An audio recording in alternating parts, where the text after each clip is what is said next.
David. What up?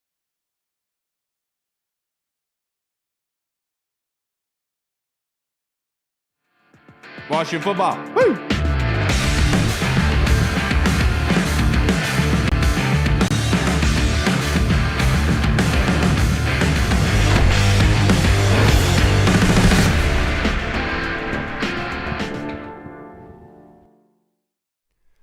Hello, everybody, and welcome to the Burgundy Zone. I am your host, Kyle.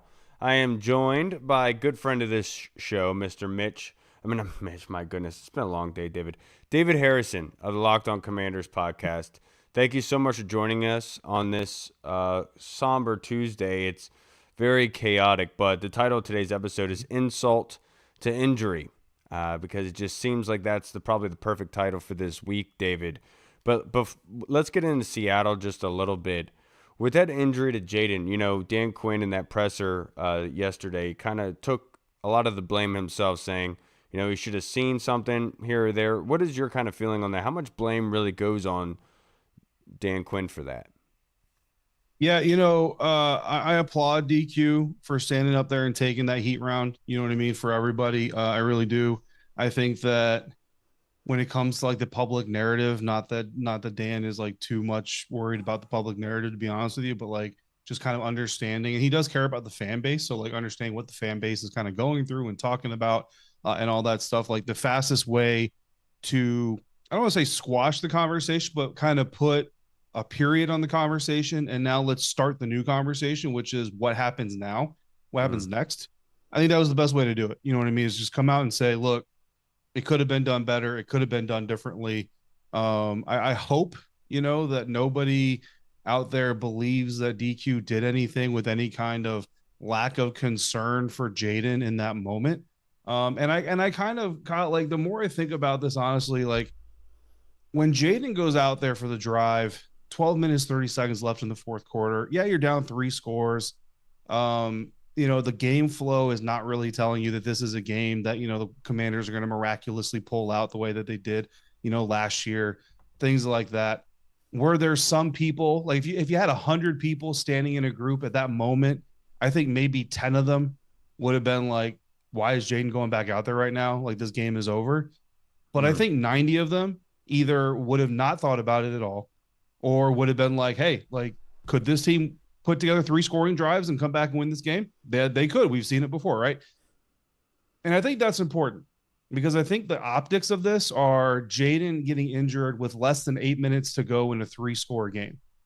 But that drive started with 12 minutes and 30 seconds left on the clock. That drive didn't start with less than 8 minutes. The drive ended with less than 8 minutes. So like the biggest problem of that entire thing is how long the drive took. But guess what? Like that's what Dan wanted to see was, let's go out here, let's correct some mistakes, let's put together a drive, and let's end this thing on a high note, and then let's get these guys off the field.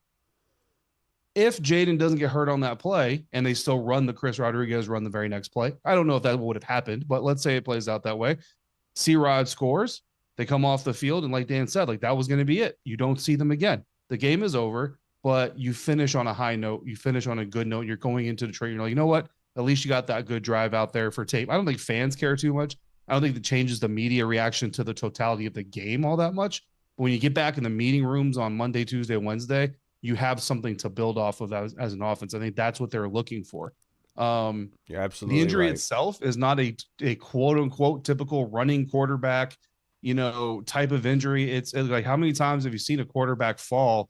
And then how many times have you seen a quarterback fall and dislocate their elbow, right? Like it's not something that happens all the time. It's a very fluky type of injury. And I'll be honest with you, like when it happened in the first place, like I didn't really have an issue with Dan Quinn having Jaden on the field. Now I will tell you, there were a couple of reporters in the press box that did, when he went out there, said like, oh, they're putting Jaden out there. I don't know if I would do that. And when they said it, I was like, okay, yeah, I kind of see the common sense behind that, right? But it wasn't one of these, like, again, 12 minutes, 30 seconds left in the fourth quarter. It wasn't one of these, like, yeah, it's ridiculous that he's out there at all. Like, you know what I mean? Yeah. So I know some people thought about it, but I don't think the majority of people were on that tip until he's laying on the ground and there's less than 8 minutes left in the game. And at that point, again, like I said, you're not putting a dude in for 5 plays of a drive and then pulling him out and saying, okay, well, now we're at the 10-minute mark. Now let's put Marcus in mid-drive. That's just not going to happen. And I think when you listen to like Beamish, Santana Moss, Logan Paulson, like guys who have done this, I know some people still have problems with it. When you look at some of these other players, Ryan Clark, the competitors out there understand why the player was out there, understand why the competitor was out there. Yeah. A lot of times it's one, and not to say you've never competed, but you haven't competed in the NFL level where it's kind of life or death. Like it's not life or death as in like you might get buried tonight if you lose, but it's life or death as in this is these guys' livelihood. Like this is what they do for their living. This is how they support their family. So in that sense, it is a life or death situation. And I think that it just comes out differently. But that being said, like I guarantee there's 70 dudes in that locker room. I promise you, there's at least a dude or two, maybe a handful that also are kind of like, yeah, Jaden shouldn't have been out there because we're all different. We all see it differently. So I don't say that to say that anybody's wrong for thinking he shouldn't have been out there in the first place. My thing is just this: if you didn't have that problem at 12 minutes 30 seconds when you saw Jaden go back on the field, if that problem came into your head when he's laying on the ground hurt, maybe it's a little bit more you want to find something to blame for this emotion that you're going through. And I totally get that. It's a very natural human thing to do. Cooking, but maybe it's more that than it is the other stuff. Either way, I can tell you 1000% that Dan Quinn doesn't do anything without these players' welfare at the forefront of his mind. And so anybody vilifying Dan Quinn for it, even if you want to put the responsibility on him as the head coach, even as he stands up there and takes responsibility for it as the head coach, there is zero vilification of Dan Quinn that should be going on behind that decision. Yeah, and he definitely ripped the Band-Aid off, just exposing it that way. It's almost like making fun of yourself in a way just to be able to take away the ability for people to say something. And I think you're absolutely right. Hindsight's 2020. It's easy to see what the bad stuff was, but you can see why they would want to have a spark going into after that loss, just to say to build on something, because there hasn't been much with Jaden missing much time. But to like piggyback off of that, I wanted to ask you, like Jaden, I don't think Jaden was put on IR. I know that Marshawn Lattimore's now gone. I know that Luke McCaffrey got put on the reserved injury list. What does that say to you about Jaden? It just says that there's more to find out about this injury. I'm not a doctor, right? But like doing some online research, which everybody, anybody with a computer could do. If it's the best of the best case scenario for this type of injury, if it's a clean dislocation and there's no muscular, there's no skeletal, there's no ligament damage, and we already know there's no skeletal damage or there's no fractures, Right. anything like that. If it's best case scenario for this scenario, then it's like a 3 to 4 week process. Khalil Mack suffered a similar injury. He missed 5 games. The difference I would say between Khalil Mack and Jaden Daniels is Khalil Mack is a linebacker. He needs to fight in the trenches. He needs both arms to swim, to rip, to do all these other things. The caveat to that is Jaden Daniels, and he needs both arms and both legs to go out there and be the player that he is. So, it's certainly a similar type of case study. Khalil's a little bit older. Jaden's a little bit younger. So there's a lot of different elements. They're definitely not apples to apples. But if it's a 3 to 4 week process, 4 weeks puts you at Minnesota, which is the 4th game, right? And putting a guy on IR, he has to miss 4 games. It's not 4 weeks. So the bye week doesn't count in there. You put him on IR, it's not that he can't play for 4 weeks. It's that he can't play for 5 weeks because you have that bye week in there. So I think that's a possibility. That's a possibility of it. And, I know a lot of people are already punting on the season. I know a lot of fans are already punting on the season, but I'm telling you right now, this team is not punting on the season. Dan Quinn is not punting on this season. And, even in the locker room after the game, you saw a lot of guys who were concerned about their teammate, a lot of guys who were mad about their performance and all that stuff, but nobody was in there ready to quit. Nobody was in there ready to call it done. And I will tell you that I've been in Washington locker rooms that were ready to call it done. So I know what that looks like. I've been in Tampa Bay lockers that have been ready to call it done. So I know what that looks like. And that's not what you have in Washington. So even though a lot of people on the outside of the building might be ready to call it done, they're not. And if you're not, that's the reason you don't have Jaden on IRs, because there is a possibility. And the other thing I'll say is, for anybody who has an issue with Jaden not going on IR, is who on the practice squad or who in the free agent pool in the almost middle of November is coming in here to save the day for the Washington Commanders. Like, it's just not happening. So you don't need the roster spot for anybody, and you can only call back so many players off of IR. when you put them there. So you also need to be cognizant of how many guys you put on IR because eventually you run out of callback. So there's a lot of different reasons for it. Now, if this team is 3-10, you know what I mean, in a few weeks, like talk about it again. We may see Jaden on IR at that point. You know what I mean? I got you. So everything is fluid, but I think that's really just kind of the first look at it. And then, of course, I'm joined by my two co-hosts, Goody and Mike Hall. Goody, do you have a question prepared for David Harrison? Yes, I do. How you doing? Hey. This is not injury related. This is something that I was kind of just wondering. I've seen it happen a couple of times, but if you had any insight on it, when a defense is, kind of not doing its part, it's week in, week out, trying different things. And it seems like you always get to a point where you have the D coordinator come from out of the booth and on the field level. Mm-hmm. So I'm just curious if you have any, insight as to if that's actually productive in results or if that's just, again, trying something else. No, I think it's about changing the picture. It's about changing the site picture a little bit, right? When you talk about communication, you have some key elements. You have the message, obviously, is arguably the most important part, but you got the messenger, the receiver, and you have in the military we call it the terrain. Well, in the NFL, the terrain is your ability to look a dude in the eye, your ability to read their body language, your ability to get direct feedback, your ability to do all these things. When you're in the booth, you don't have any of that ability. You have your position coaches on the sideline that can tell you like, hey, and this is just an example. Don't take this for like a report, but like, hey, dude, like Quan is down here. He don't know what he's doing. And we need to, well, just tell him to remember his training, tell him to remember his coaching. He'll do better next time. When you see the guy, when you talk to the guy, when you hear his voice, when you do all these things, even like over a phone, over a headset, it's not the same thing. It's a little bit different. The other thing I would say about this is like, listen, the stress that we feel watching this defense right now, imagine being part of it, right? Yeah. Like put yourself in their cleats. Imagine you went through high school. You're the most talented dude on the field. You've been told by everybody, bro, like you got a future in this. Then you go to college. And even if you're not recruited to the Big Ten, the SEC right off the bat, you go to a community college, you work your way up, you end up getting a scholarship, like whatever it is, you get to the point where not only are you playing at the top amateur levels of the game, but now you're being told by people, like, hey, you have NFL talent, NFL ability. There's not a person that puts on the helmet and pads that doesn't dream of playing in the NFL. So now that's going into your psyche. That's going into your mentality. Then you make it to the league. Then you make it on the field. Then you're a starter. Imagine doing all that, and this is the product that your name is attached to. This is the product that your family is watching, your friends are watching, that your name is on. And then you got to sit down and you got to watch the tape. If you're Trey Amos, you just had the worst game of your pro career right now, and you're dealing with a hip injury, and you got to sit in a meeting room with your hip throbbing, and you probably got an ice pack taped to your hip, right? And you're just in all kinds of pain, and you got to listen to Tommy Donatel play that clip of you biting on a play action while the practice squad wide receiver is getting open for his first career touchdown behind you, and you got to watch it, and then you got to rewind it, watch it, rewind it, watch it, rewind it, watch it. Like, you know what I mean? Like, yeah. Frustrated as you are, I am.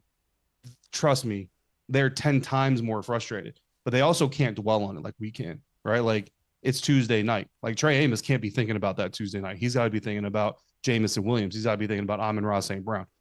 So it's also got to process very quickly and move forward. So I don't know if I'm really answering your question a whole lot, but like it's so much more intense in that atmosphere, but at the same time, it comes so quickly that you almost don't have time to fully digest it until you get to the offseason.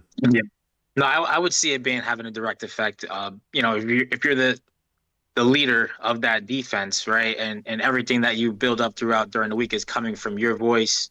I believe it brings a different edge to it, and I think it will have an effect on how we play as a defensive team going into this week. So I'm excited. Let me drop this on you too real quick. I'm not going to say names because this isn't that I'm aware of. It's not in the public space, and I'm not going to be the person to put it in the public space. But I will tell you that after one of the key plays in this game, one of the early touchdowns that Sam Darnold threw, there was a little bit of a conversation happening on the sideline where two DBs were kind of talking to each other. And one of them was like, hey, bro, like, in my opinion, this is what you were supposed to be doing. The other one said, hey, bro, in my opinion, this is what you were supposed to be doing. And here's why I did what I did. Well, here's why I did what I did. And you did this. Da, da, da. And we know that's not healthy. What ended up happening is Bobby Wagner came over. I will say this because Bobby's a known leader. And he said, hey, squash that. Squash that. Like, bro, it's over. It's over. What's important from that? What do we need to learn? Take that lesson, flush it, moving on to the next play.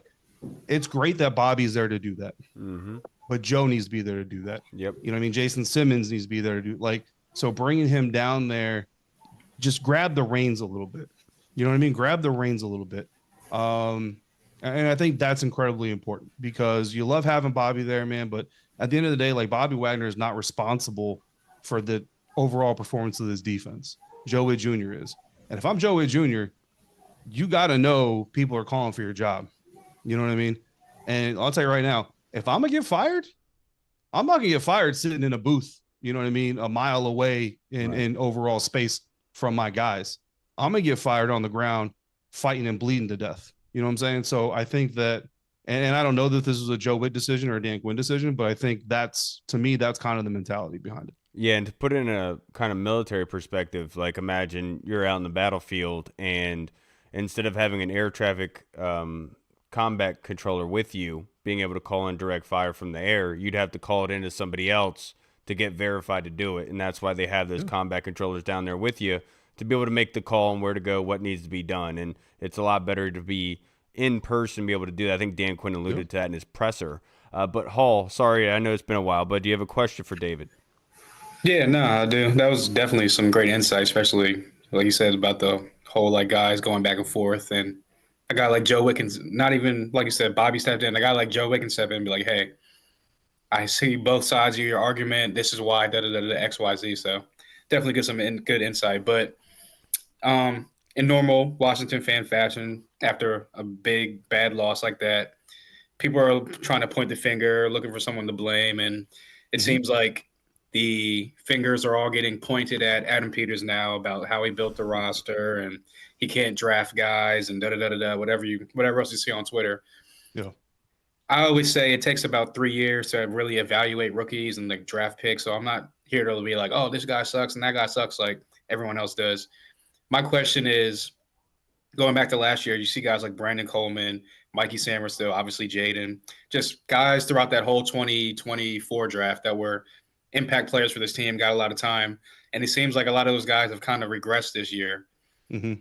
Do you think that is on the players, more on the players or more on the coaching, or it's just this whole season has been like a season from hell and it's all just kind of combined into one? And do you see them kind of having a bounce back in 2026? Because as we know, we don't have a lot of picks. We don't have a lot of younger players right now. So we're going to need these last two draft classes to kind of lead the way going forward. So what's your opinion on that?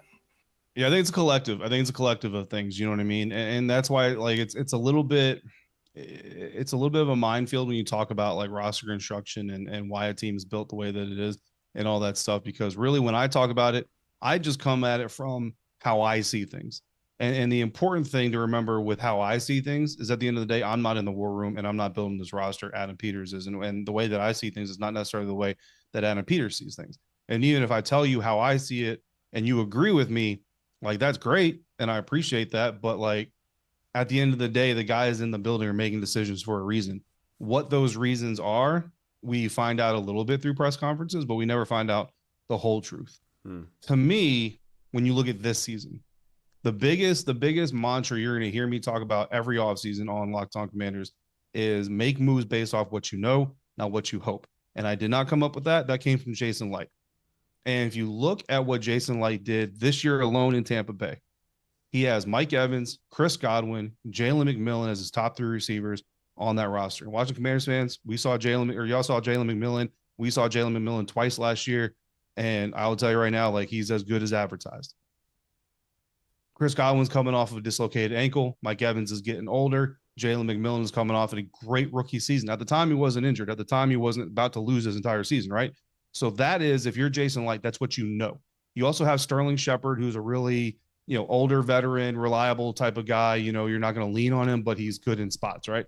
So that's what you know about your wide receiver group if you're Jason Light. We got aging Mike Evans, Chris Godwin off of an ankle, Jalen McMillan with 1 year, and I'll tell you right now, if Jason Light knows anything, it's that it's really hard to be good in the NFL once. It's even harder to be good in the NFL twice. So you got Jalen McMillan who's been good once. I don't know if he's going to be good twice. So what do they do in the first round? They drafted Mecca Egbuka out of Ohio State. And everybody who's outside of Tampa starts scratching their head and like, why would you do that? Why? Because you have an old receiver, an injured receiver, and an unproven receiver. 1 year of talent is not proven. You have a 1 year talent receiver. When you look at your receiver group that way, it makes all the sense in the world why you draft a wide receiver in the first round. So now how does that apply to the Washington Commanders? Specifically to the wide receiver room, you have Terry McLaurin who's about to hit 30, and we know there's a possibility that his body's about to go off a cliff. You got Deebo Samuel, who's coming off the worst season of his career before that. You have Noah Brown, who has a known injury history. You have Luke McCaffrey, who we know has tons of room to grow as a wide receiver. Those are your 4 receivers. So based off of that, if that's what you know, where's the priority for wide receiver this offseason, whether it be a free agent acquisition or a draft pick? It should be pretty high. Yeah. When you look at what the Washington Commanders did and Adam Peters as a result, clearly it wasn't that high. And I think that what it is, well, Terry's right to a certain extent that he's 29 years old. He's been balling out. He hasn't had any major injuries. So hopefully that's going to continue. Deebo Samuel, we believe he could be better than he was last year, especially with Terry McLaurin and Jane Daniels. So hopefully we're going to be right there. Noah Brown, yeah, he's been injured a lot, but he's had a lot of time off. He's been working on his body. So hopefully he can overcome that trend.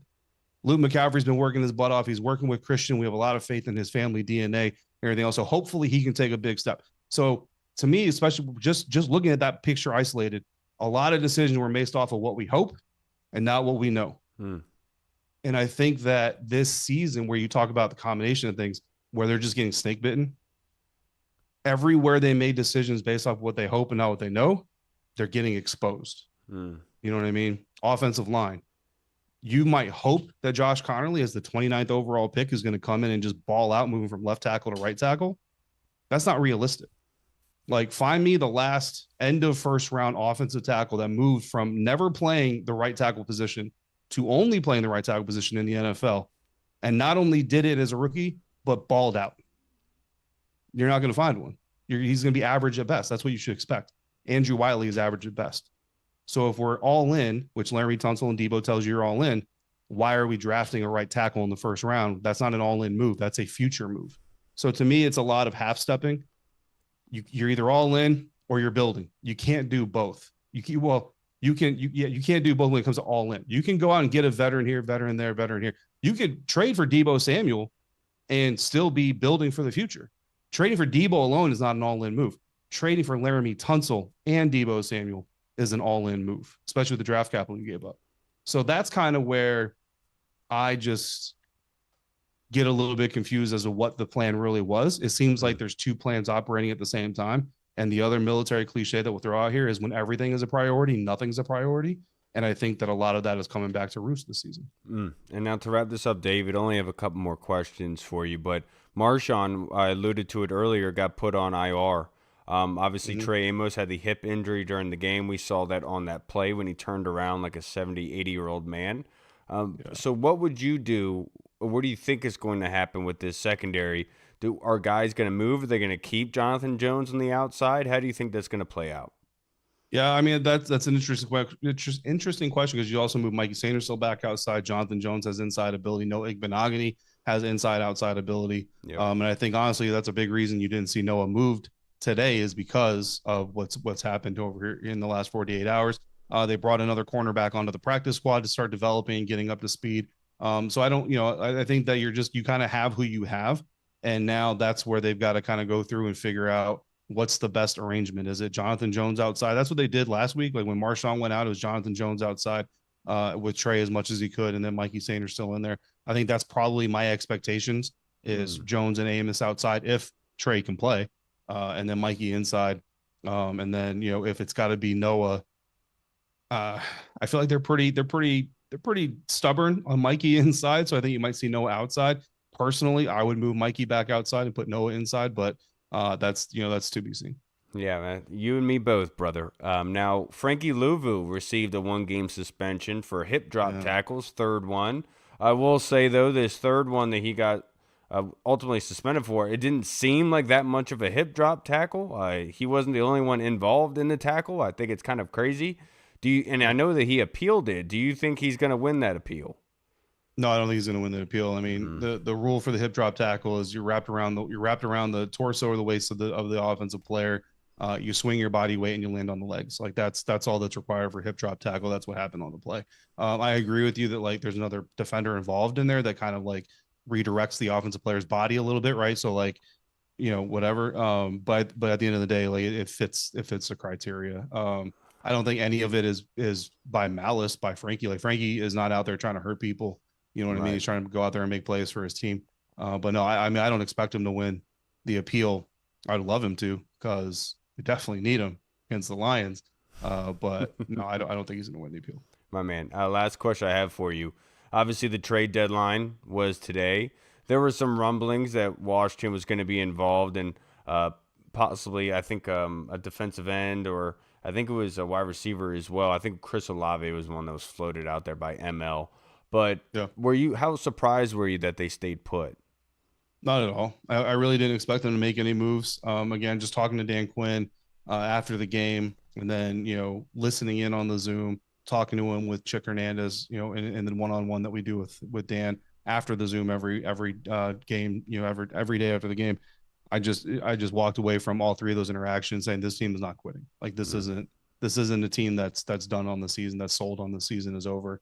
So those guys like Deron Payne and even Andrew Wiley and all these guys, like I just didn't really expect it. Now again, Adam has always said he's gonna pick up the phone no matter what. So if the Buffalo Bills call, I know there was like a rumor or like a speculative rumor of like Debo to the Bills. Like if the Bills call up and they're like, hey, we'll give you a second for Debo Samuel. I mean, that might be hard to turn down. You know what I mean? Like you might go ahead and make that deal, but just based off of the mood and knowing how much DQ and AP try to be in sync together, I just didn't have that vibe. Yeah, I got you. Now to wrap it up overall, David, if you'd like to plug your social media handle and your show, just in case anyone watching hasn't followed yet, brother. Yeah, D Harrison 82 on X if you want to hit me up there. I don't tweet a lot. Usually it's mostly on game days, but I try to get better at that. Locked On Commanders 5 days a week on YouTube or wherever you listen to podcasts, WSA9.com for most of my written work. My man. Have a great night, David. Hopefully the week gets better, brother. Sure. Appreciate y'all. Appreciate it. All right, everybody. We just spoke with the man, Mr. David Harrison of Locked On. Always appreciate David's time. I apologize again for saying that his name was Mitch. But I liked all the cliches and stuff that he was bringing up. So yeah, absolutely. Definitely was good. He killed it. And talking about the interaction between DBs on the sideline after one of the touchdown drives and Bobby Wagner coming over and kind of settling that storm, that's fantastic insight to be able to hear what's going on. And that's what leadership does for you. And that's why Bobby Wagner's on this team. Now I'm about to go back and look at that first touchdown and be like, all right, let me see who was arguing on the sidelines. Right. So YouTube comments. Deluxe says, hindsight is 2020. Nobody would have called for him to be pulled in 2-score game with 7+ minutes to go. Deluxe also says, let's go 1-0 this week. And does the Lattimore injury free them to shift the defense around more freely? And I absolutely freaking do. Just to add insult to injury, like the title of this episode, was Amos's hip getting hurt. That kind of makes this more of a sticky situation and being able to rebound from it. The unfortunate part is I've been clamoring this for a while, that at first I was saying Marshawn should be shifted to slot, and then said he should be maybe moved to strong safety. Thinking with his skill set and his physicality and his kind of stature, I thought he would have been perfect for it. But unfortunately, we're not going to be able to see that. But they're going to have to move some pieces around. Ron at Indian Lake says they need to hire extra trainers and therapists to help get all these injured players ready for next year, or invest in stem cell research, or just hit up Tom Brady and say, what the heck were you doing? Because you don't want to call Aaron Rodgers. Nobody needs to be going on ayahuasca trips. And then Bosky says, I think they put all their eggs in the JD5 basket, believing he could hide the weaknesses. I believe that to an extent, but their hands were also tied, Bosky, in saying that like they didn't have that many draft picks. They tried saving as much money as they possibly could. In some positions, they were bargain bin dumping, and they were kind of forced to do that to some extent with how many guys they needed to bring in. But to wrap up this episode, fellas, Goody, I'll go to you first. This question from the Colonel. I don't know if the team's already done it or not. Who is Marcus Mariota's backup? Is it still Sam Hartman? ? Is he already been called up from the practice squad? So the backup is Joe Johnson, correct? Yes.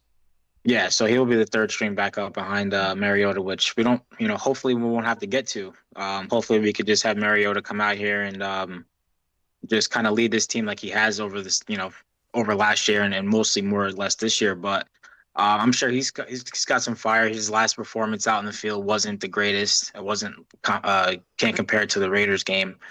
So I'm sure he's going to have some little self motivation. Obviously, going up against the Lions, in which we took down in Detroit in the playoffs last year. So there's going to be some juice in this game. Obviously, without Jaden being there, it's going to be a very different kind of feel. But again, knowing how this team, or just hearing how this team is built and how they're kind of keeping it together, I'm sure they have a lot of juice for this game, regardless of Jaden being in there, regardless of a lot of guys not being in there, because we've been getting hit with this injury bug. But, it's going to be, I believe this game's at 1 o'clock.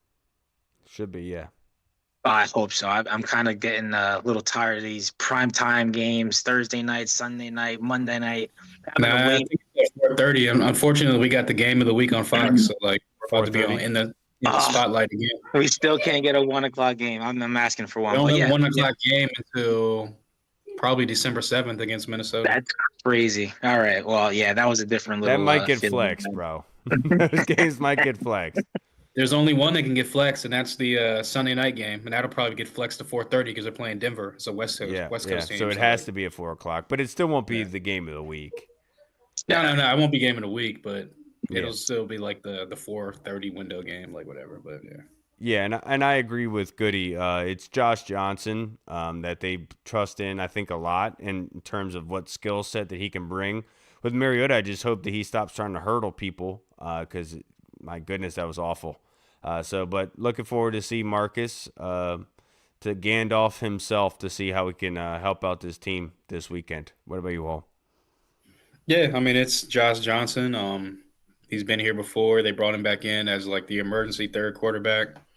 And I'm pretty sure Sam Hartman's still like practice squad. Like, I guess he'll get shifted to the emergency third quarterback now. So, yeah, it's going to be Mariota and Josh Johnson pretty much as the QBs on Sunday against the Lions. Now, his next question, and keeping it with you, Hall, is there one thing you can put your thumb on regarding the collapse of our defense, i.e. pass rush, run stopping, secondary, etc., or is it a combination of a failure in all aspects? Yeah, to me, it's a combination of failure in all aspects. You can point at the injuries, losing 3 of your top defensive ends, two of them that are starters early on in the season. One of them being Dorrance Armstrong, who was having a breakout season, was top 5 in sacks, top 5 in pressures, was on pace for 15, 16, 17 sacks at that point before he got injured. Really was a blow. Then you lose Dietrich Wise in week 2, obviously on the freak accident on the roll-up on the extra point in Green Bay. They lost John Baptiste early on in the season as well to a pec injury. So just losing your pec thing, losing all 3 of your top defensive ends who are supposed to be your top pass rushers is definitely going to hurt you. Then obviously that's going to affect the back end because those all work in sync. And then the linebackers, like obviously we don't need to hash that. We all have eyes. They're just getting early on in the season, they were getting worked, or Bobby Wagner was getting worked across the middle, getting worked in man coverage against running backs. And he was just getting schemed up against mismatches on guys that obviously at his age right now, it's not a good matchup for us. So I just think it's a combination of everything. And it's just like a snow pile. And then you got the pressure of last year's defense not being as good rolling over to this year, and you got people calling for Joe Witt like job, and it's just everything snowballed and kind of went downhill into once. And again, no one wants to make injuries an excuse, and I'm not the one that's going to make injuries an excuse, but at the end of the day, when you look at it, when you have this many injuries to a team that was pretty much rebuilding, you want to call it recalibrating in year 2, you don't really have the depth to really back it up over the past couple of years of drafts or free agency signings. This is kind of the end result of you got to be signing people off the street and bringing people in, and practice squad guys bringing up. So it's just one of those seasons that it's just that whatever could go wrong basically did go wrong. I'm of the different ilk. I do think all aspects are involved here, but I do think other in the blame pie, I think there's some that deserve more than others. Like we can point to the injuries to the defensive ends, but the issue being is they were getting the same issues that you saw in week 2 against Green Bay on Thursday Night Football have continued to show their face every single week, barring some really bad competition, like against Vegas, for example. So like I would ultimately put it to gross negligence in the sense that you saw the warning signs in week 2. They did well week 1. You could give them credit for that. They absolutely did. They showed out for us at home. But ever since then, it's been a, like Hall kind of alluded to, it's a snowball effect every single week of just getting worse and worse and worse. And at some point, I call it gross negligence because you know what you needed to do. You know the tough conversations you needed to have. And it seems like we were hesitant in being able to have those tough choices and to have those tough conversations. You can tell me until you're blue in the face that Marshawn Lattimore hasn't lost a step, and Grant Paulson tweeted that how good Marshawn Lattimore was like after week 3 or 4, but he was still having stuff put on him. And there's me being a coach now, I understand kind of like if something's not working, you find a place for that to work. You just have to find the remedy because at the end of the day, it's all on you. Like the player can say whatever they want, but at the end of the day, it's on you on what ultimately happens, and you have to make those tough choices as a coach. And they waited too long, and we saw it was way too late for Jordan McGee to start seeing time. You saw flashes of him in the run game where he's getting to the damn near the sideline in the backfield, making plays, and that's something they haven't had. And so, at what point were you just going to sit there on your hands? And you can't really do that as a coach, especially if you have remedies in the building for these. And Dan Quinn preached this from the get-go. He puts players in positions to succeed, and that didn't happen this season. Yes, is there a fault on the player's behalf for execution? Absolutely. But that's why you put them in a position to succeed in order so that they can. And so it's unfortunate. I don't want to give the excuse of injuries. I think all around everyone deserves blame, but ultimately there was things that could have changed to help them out. Do you have anything to add, Goody? Nothing much. You guys pretty much said it. You know, you can't really put blame in one's position group.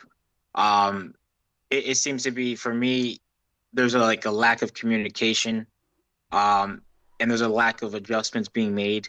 Because this is the same thing that we've seen. We have enough, documents to justify what we're saying here. It's about to be week 10, right? Yep. So we've definitely seen enough of it to really have an idea that nothing is going right. There's glimpses, there's flashes where you kind of feel like, all right, they're starting to get things together here. But I think all season long, it's definitely a lack of cohesion, lack of communication, and just a lack of adjustment. Not that they're not trying to adjust or make these things, go away, but that's just what I'm seeing from my eyes. Yeah, it's crazy because you just think about over the years of watching this team, it just seems like no matter who the players are on the back end, no matter what scheme they're running, no matter who the defensive coordinator is, no matter what regime is taking over, there's just always bad communication on the back end. And I don't understand why it only happens in Washington. Now, obviously, I'm not watching every single game, every single week, every single play, but I've watched a lot of games around the league the past couple of years. I don't ever see every week in and week out. We're the only team that's given up multiple explosive plays on the back end because of communication. And it just goes over multiple years and multiple players and multiple coaches. It just really blows my mind. I don't even know. Yeah, it seems like the meetings are being spoken in French or something. That's how it kind of seems like at times. Now, next question from Tony Franchise on Twitter. Thank you, Tony. My question is, what does AP need to do to get more talent, Goody? Other than Tunsil and Debo, it feels like he really ignored some major positions on top of screwing up the Terry situation. To get more talent, I think you don't get to his position by not having the skill set to identify talent. right? You don't just get thrown into being a general manager of an NFL franchise. Obviously, his track record coming from New England, going to San Francisco, I mean, those are basically dynasty kind of franchises, right? So in order to kind of get your ranks going through those franchises and then getting your shot, I don't think that it's something that he is not capable of doing.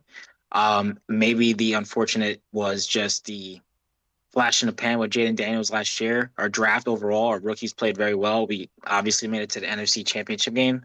Um, but yeah, I think you got to stick to your guns. You know, whatever got him to where he is today, just continue to do that. Because if he's losing trust in himself, his process, things that he's learned throughout his career, that puts us in a very weak spot. Because if that's your guy that's in charge of scouting these players and bringing in talent, and he's getting unsure of himself, then we're doomed, you know, in that sense. But if I'm him, I'm not gonna do too much. If I'm AP, I'm gonna stick to my process, stick to my scouts, the people that I hire to, you know, give me the information that I believe is gonna be accurate. You just gotta keep rolling the dice. I wouldn't change up too much if I was AP. I would just again stick to my process. I'm not going to say that he ignored other positions. I said this before. I do think their hands were tied and how much they could ultimately really do and to make a difference. Right? Like, you know, I was huge on board of doing the edge rusher kind of thing, but nobody could have foreseen the type of injuries that they would have had, but you would have liked for them to build it in a way that they would have felt confident in it. Like the one thing besides the Terry situation, how that was handled, franchise, I could sit here and say, like, you see what Alamati Zacchaeus is doing for Chicago, and he's doing for Chicago exactly what he was doing for us last season, where he's a crucial third down target. He extends the chains. He's that kind of safety blanket from the wide receiver perspective, and you would have liked to see him return because you know that was good for you last season. But you know, like they were bargain bin, and they wanted to let go of some guys. They brought back Noah Brown. There's probably one that you could really point to say, WTF, you know, because that lingered all throughout the summer. But like there were some mistakes, but ultimately it comes down to players being put in a position to succeed, like I was talking about before. And I ultimately think that a lot of these guys, especially defensively, were not put in those positions. Like I don't know what's stopping us from using a multi-front, having multiple guys standing up, confusing offensive lines, having Bobby, having Frankie on the line of scrimmage, and really confusing these offensive lines of who's coming and who's not. And that's going to help out with pressure, confusing quarterbacks. But we haven't used that. We've been only lining up in our typical 4-man front. But I ultimately I don't want to know where. All I know is that everyone deserves blame. And this is I kind of put it on Twitter today or yesterday. Like the end of, like, imagine the T-Rex from Jurassic Park is the 2025 NFL season, and the Commanders fans, we are the guy sitting on the toilet about to get swallowed and thrown around in his mouth. Like that's exactly what this season has felt like, just staring us down every single week, something else going wrong, nothing getting fixed, and we're doomed. And that's ultimately just how I look at it. Hall, you got anything to add? Oh yeah. What can he do differently? Honestly, it's gonna be tough. Like if you just look at going into next year, there's a lot of guys that are on 1 year deals that are older players that are either injured right now or are still contributing, but probably not going to be here next year, like Bobby Wagner, like a Zach Ertz. So there's going to be a lot of holes to fill and not a lot of draft picks to do so. So I would say that the one thing he has to do is, I know he was semi-aggressive in free agency this year as far as like making the trade for Debo, which 5th-round pick. I like that deal. And then obviously making the deal for Laramie Tunsil, where some could say that it was unnecessary because of Brandon Coleman and you could have maybe kept developing him. I would retort that and say that he was getting beat a little bit last year, but it was also because they had to have a tight end lined up every single play next to him or a chip every single play. So it's like, would you rather have a top 5 left tackle protecting your quarterback on the blind side, or a guy that you're still developing with a tight end over there all the time? You got a chip and you got to always give him some type of help. So I understand that move, and I like that move because, again, you're protecting your franchise quarterback number 1 asset. So I like those moves, but I think that, like you said, as far as like filling in the edges of the roster and kind of filling out the roster, I think he overestimated the roster from last year and bringing back the guys that we had last year, thinking that, oh, we can just run it back and just supplement a couple guys here and there, and that'll get us over the top.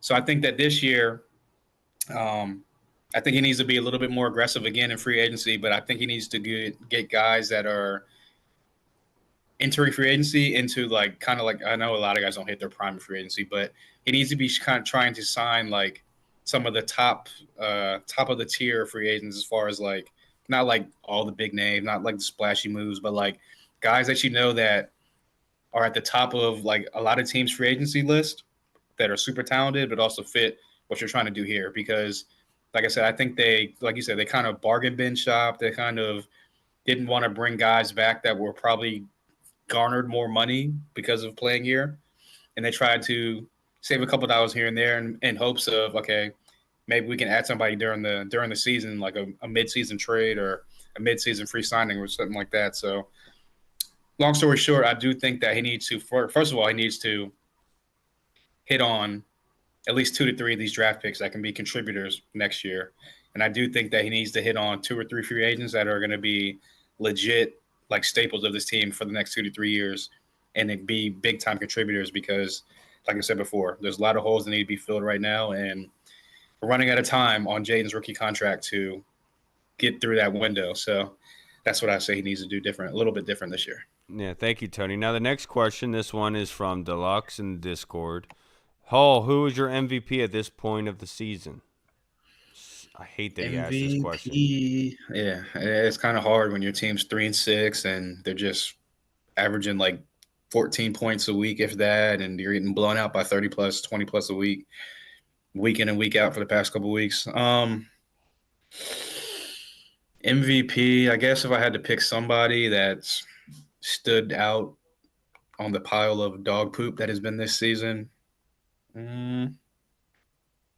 I'll say Laremy Tunsil. I mean, he's getting the penalties here and there, but we kind of knew that going into the season. But I would say he's the one guy that's kind of just been consistent week in and week out. He hasn't given up a sack this year. I don't think he's given up a pressure, and if he has, it's been like very, very, very, very, very minimal pressures this year. So, yeah, I would say, I mean, I can't really think of anybody like that's been like really, really stood out like on top of my head. I guess Kinlaw maybe, but at the end of the day, like I'll just say Laremy Tunsil, just because he's really the only one that's played at to his top 5 type of level on the roster. Yeah, I was going to say Javon Kinlaw, but to be perfectly honest with you, the guy that probably does deserve it is Jeremy McNichols. True, that's a good one. The run that he had against Raiders, the continued against the Chargers, where he charges up field, gets that first down on the long, was second or third down that he got that on. He has been obviously huge when we've needed to with those injuries they've had. You could make the argument for Trey Amos. I do think if Dorrance Armstrong was still healthy, I think that it's easy to hand it to him with the path that he was on as well. So I would say those guys, if I'm being honest. What do you think, Goody? I'm sorry if I stole one. No, it's all good. I think I have about maybe 2 that I could really kind of, maybe 3, but I would say before Luke went down, the way he was, his trajectory this season, it was very exciting because, us as fans, we were kind of wanting more out of him, and just seeing the way that week by week he was being more effective on the offense and causing big plays on special teams as well. I feel like he had a good run for, most valuable player, especially once he started, getting involved in the offense more. But I would say Daron Payne probably.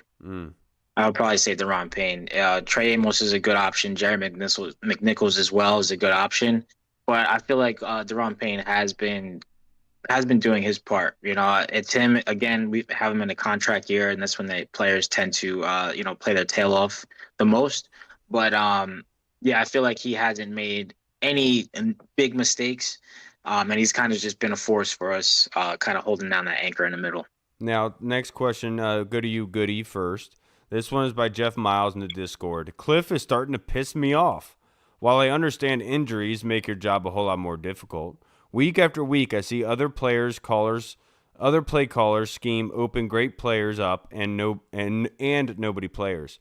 Why can't Cliff scheme open any players besides screens and a blocking tight end? Even when we are fully healthy, this was an issue. Yeah. I feel the pain. I feel your pain. It feels like if I forget where I was listening to this, but it feels like our offense, nothing comes easy. Yes. Anything that we get does not seem easy. Whereas, you can even compare it to last year, whereas you felt confident Yeah. when we had the ball, we were going to move the ball. Whether we got in a field goal range or red zone, we were going to score points. And there was never a time where we were backed up at third and 5 plus, 3rd and 8, 3rd and 12. It was just like, yeah, he's gonna call a play, the players are gonna execute, and we're gonna keep moving the chains like nothing ever happened. I have not felt that at all this year. It has been like sitting there with sweat droplets on your forehead every possession that we have the ball, because you don't know if it's going to end in that first 3 plays or if we're going to get lucky and get down the field. At times when we've even moved the ball, unfortunately we've had these costly turnovers that really just kind of sucked the life out of the drive and the momentum that we were building. If not So just turnovers, it's been penalties too. yeah. I mean, the penalties, like, I can deal with the penalties, right? Because people are going to get flagged. People are going to put themselves in bad positions just off the strength of penalties. The timely ones are obviously more of a kind of anger issue. But yeah, the offense last year was moving. I watch other offenses; they just have plays that make sense, and they just keep moving the ball. Seems like everything that we do this year is just a struggle. Yeah, and see, the unfortunate part is I see fans complaining online about our wide receivers being able to lack separation. And then I see a former quarterback in Kurt Warner come out and say, I don't know what's going on with Jaden in year 2. He's not going to his number 1 read. He's kind of going through things sluggishly, you could say, to an extent. And people are attacking him in what his viewpoint is. But there is an honesty in that. The offense does not seem as quick and attacking style that it has been in the past. And we kind of knew this last year that they really depended on, especially early in games, to have deep balls, to have these really big plays happen. It kind of sparked the game offensively. And Terry obviously has a lot to do with that in pertaining to injuries. So, like, I'm not going to say that it's Cliff's all the way fault, but there are things that Cliff could be doing to kind of help out the offense in terms of what he's calling. And I do think that at times we're not calling a good play call against zone. We're not calling a good play call against man coverage. And we're just not doing enough to be able to make play on the football. And it sucks. I don't want Cliff to get too much of the blame, because I think Cliff has dealt with a lot more injuries than the defense has up until this point. But I'm just tired of people saying the lack of separation thing, because we don't want to admit that our quarterback could have taken a step back in a sense, and we're just blaming the wrong people because that he got injured. This is his 3rd injury this season, separate injury. Like there was obvious drop off, and so it's not asinine to insinuate or to think that that is a possibility. But it's also not crazy to say that the wide receivers aren't doing as much as they should be. Well, no crap. You've had so much injuries to it. There's a growing pain for all of this, and it can get fixed. I just don't get too worked up about it, man. It's football, and this is why you just enjoy the success when you do have it. Even though other fan bases like to talk crap about us enjoying ourselves when we are winning, but that's why it's very important to enjoy it, because you don't know how long it's going to last. Yeah, 1000%. Yeah, like you said, obviously some blame has to go on Cliff because he's the guy calling the plays. He's the guy scheming up the offense. He's the guy putting the game plan together week in and week out. But if you really look at it, like if you look at the first couple weeks per se, people that are way smarter than me, like Dan Orlovsky, Mina Kimes, like I listen to their breakdowns and listen to them talk about this offense. And one of the things that really stood out to them was how Cliff schemes up the running game. And like it seemed like every single week it was like specific to what the defense was doing. And like it was like really creative and whatever it may be. And they were really praising the running game offense. So you get to the middle of the season and where we're at now, they haven't been able to run the ball recently. So if you're not being able to run the ball recently like you were in the beginning of the season, now all of a sudden your play action game is not really effective. if your play action game is not really effective, you're not attacking the middle of the field, and you're not getting Debo over those like deep crossing routes or whoever it may be on those deep crossing routes, and you're only trying to attack the outside of the outside hashes and stuff like that, well, then you get really predictable. So if you can't run the ball and you can't attack the middle of the field, you can only throw the ball to the outside. Then you add in the injuries to the offense and the receivers, where I think I saw a like some type of like analytics chart where it was QBs on their first read, and like obviously those charts where it meets in the middle like a cross. Yes. The guys on the top right are like doing good. The top right or the bottom right are like meh, and then everyone behind the average of the line are, the guys in the bottom tier. Jaden was on that backside of that analytics line, like that analytics chart, where like his first read is always like he doesn't go to his first read. He's like bad on his first read. And then they set another chart where it's like when you get to your second, third, multiple reads down the progression, he was in the top right, like corner, right behind like Pat Mahomes and like maybe Drake May or something like that. So I think that Kurt Warner definitely, obviously, he's a Hall of Fame quarterback, played the position at the highest levels for many years, Hall of Famer. He knows what he's talking about. He knows what he's seeing. So, like, I get, like you said, people want to attack him because we don't want anyone to talk bad about our guy. We all love Five. But at the end of the day, he hasn't been as sharp as he was last year, and it's okay to admit that. A guy like Nick Ackridge, who we love, friend of the show, he broke down the tape, and he said the same thing. Yeah. Jaden has not been as sharp as he was last year. He hasn't been playing bad. He highlighted his accuracy. Exactly. The accuracy's been off just a tick. It wasn't like it has been last year, and that's okay to admit. It's okay to not just always praise. So at the end of the day, I think that, like I said, Cliff deserves some of the blame, but I think it all kind of goes back to they don't have anybody to stretch the field, so the defenses are playing everything short.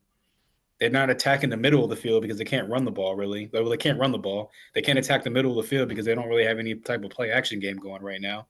And there's no consistency on the offensive side of the ball because you get Terry back, and then all of a sudden another guy goes out. You get Jaden back, and then Terry goes out. You get Jaden back, then Debo goes out. You get Jaden back, Debo's injured. So it's like Cliff talked about it. They don't have time on grass, time on task. And unfortunately, all this stuff that we talked about in training camp as far as like the offense gelling and getting the reps has all come to heed right now in week 9. Yep. Yeah, there's no identity for sure. There's no identity. Yeah, that's something I've highlighted many, many times, and it's unfortunate that we are to this point, but any last-minute thoughts, boys, before we get out of here? I would just say that obviously these past couple of weeks have been embarrassing. We've been on the national spotlight, and we've just been getting taken out to the woodshed, play in and play out, down and down out, quarter in, quarter out. Hopefully, it's still unfortunately it's only the halfway point of the season. We still got like 8 games left, so hopefully they can look themselves in the mirror, fight through the adversity. And that's my thing. Like, I know fans are like, oh, we suck again, and they're ready to fire everybody and get rid of this person, get rid of that person.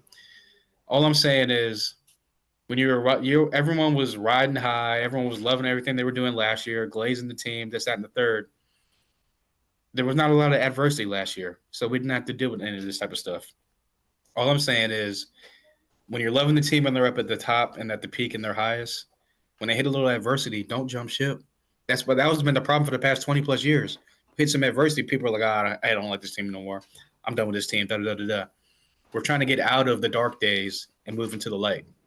The only way we're going to do that is I'm not saying like pom-poms 24/7 support, da da da da da. Obviously, if they need to be criticized, criticize. But I know fan is short for fanatic, but like you got to take the emotions out of it sometimes and like just woosah. So end of the day, all I'm saying is they're going through some adversity right now. Don't jump ship now. And when they turn it around, don't try to jump back on the ship again. Just stick with them down the river. When we get to the waterfall, hold on tight. We'll get to the bottom soon. And when we get to the bottom, only place to go is up. Criticize. Look, with everybody, I understand. Everyone's pissed off. We're going back into our comfort zone of asking for firings and everything of the sort. What I'll say is, like, read the story of Job in the Bible. Everything taken away from him, all his wealth, his family, his health, and he still stuck true to that God was all, that was watching over him, and ultimately he was able to survive everything and didn't lose his faith. And all I'll say is that, like, Mark Mesa, one of my good friends, messaged me on Monday night. He's like, "I'm sorry you're going through this." And he made another comment about us trading for Kirk because he's a Falcons fan. I was like, no, that's not happening. But basically, what I said to him is, this isn't something that we haven't gone through before. I was there for the Monday Night Massacre. I watched front row seat to Michael Vick holding that ball behind his back and throwing it deep to Deshaun Jackson. So what I'll say is that we've been in this sort of situation before, but we didn't have hope back then. We still have hope now, and just bear down, knuckle down. It sucks, but everything happens for a reason, and that is ultimately my message here is this kind of adversity is for a reason, and it's to iron out things for a greater time. And so, just like Hall said, bear down, white knuckle this thing, and as crappy as it is to witness and watch happen to your favorite team, just maybe we should all take a lesson of, you can be happy and excited about what's going on, but maybe you don't need to talk so much shit. You know what I mean? Like, especially about other teams, other players. Like, let's just enjoy what we have. You don't need to pile on them because they're just waiting to be able to do it to you. What about you, Goody? Yeah, I guess go with the theme here. The season's not over.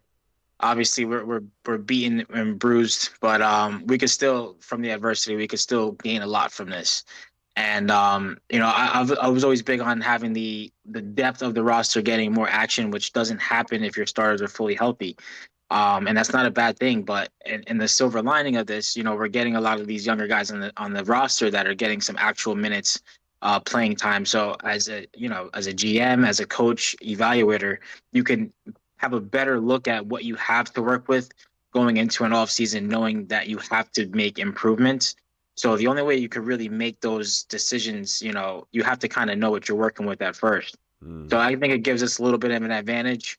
Not saying that the season's over, not saying that anybody's given up, but again, I'm an optimistic person. So if there's any, cause of destruction, you look for solution. So in this, you have to look for a solution. Our team has been destructed due to injuries. Boo-hoo. The next guy's got to step up. You're going to get to see what you have, and it's going to give you a little bit more of a head start towards the next season and building that roster, to not have a team put on a field that we've seen this year. But yeah, stick it out. Let's have some fun with it. Let's now we're coming into a lot of these games and people are already have the word on us, and they're going to think that we're just a walkover. So let's see, we took a couple of punches for about 4 weeks straight. Let's do some punching back. Let's just do some punching back and just let people remember, like, hey, Washington, they had a bad year, but that's not a bad team. So keep your head up. Absolutely. All right, everybody. That's going to wrap us up for this episode. If you made it this far, you're a freaking champion. Thank you, Tony Franchise. Thank you to the Colonel, to Arch, Tim Towner, Jeff Miles for submitting questions into this show. Can't thank you guys enough. Thank you to everyone on YouTube. Thank you to, obviously, Deluxe for tuning in, Boski, Ron at Indian Lake. I appreciate you guys for tuning in and commenting. We love you guys. Keep your head up. Keep your chin up. As shitty as it seems, and it is. Keep your head up, though. There's something to be proud about, and you get to wake up another day, so be happy about that. God bless you. I'll see you guys next time on Friday night. Make sure you tune in then. I'm Kyle. I'm Hall. Goody. And we'll see you guys on Friday. Have a good night. Washington football. Woo! Peace. What's up, everyone? This is Kyle from the Burgundy Zone. We are releasing our own merch to support the show. If you want to rock the Burgundy Zone logo or you want to see Reed's face on your shirt, we got it. We're starting with t-shirts, hoodies, and zip-up. So if you're a fan of the show, make sure you snag one before they are gone. Check out the link in our bio on Instagram, or you can find the link in the description of the video. Thanks again for all your